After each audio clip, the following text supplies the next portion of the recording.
लपंडाव या मालिकेच्या पुढील भागात इथे आपण पाहत असतो की ही सरकार सखीसोबत खूपच चांगली वागत असते, कारण की तिला सखीकडून प्रॉपर्टी पेपरवर सही हवी असते. एकीकडे आड आणि दुसरीकडे विहीर अशी अवस्था झालेली असते, ती म्हणजे आपल्या कानाची. सरकार कानाला म्हणत असते, कुठे माझं बड्डे गिफ्ट, कुठे आज रात्री माझ्या बड्डे पार्टीला मला सखीच्या सह्या हव्या आहेत, अशी कानाला म्हणत असते.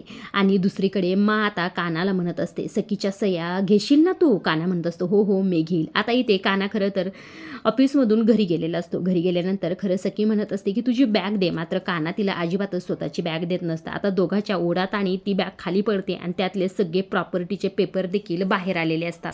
आता हे सगळे पेपर सखीने पाहिलेले असतात. आता त्यावर लिहिलेलं असतं की सखीची सगळी प्रॉपर्टी ही कानाच्या नावावर, म्हणजेच तिच्या नवऱ्याच्या, म्हणजेच कबीर देवदत्त किर्लोस्करच्या नावावर होणार आहे, असं इथे लिहिलेलं असतं. हे सर्व काही सखीसमोर आलेलं असतं. आजच्या पुरतं एवढंच. व्हिडिओ शेवटपर्यंत बघितल्याबद्दल मनापासून धन्यवाद. आणि अशा डेली मालिकेच्या अपडेट जर तुम्हाला जाणून घ्यायला आवडत असतील तर आपल्या चॅनलला जरूर सबस्क्राईब करा. तोपर्यंत पाहत राहा लपंडाव.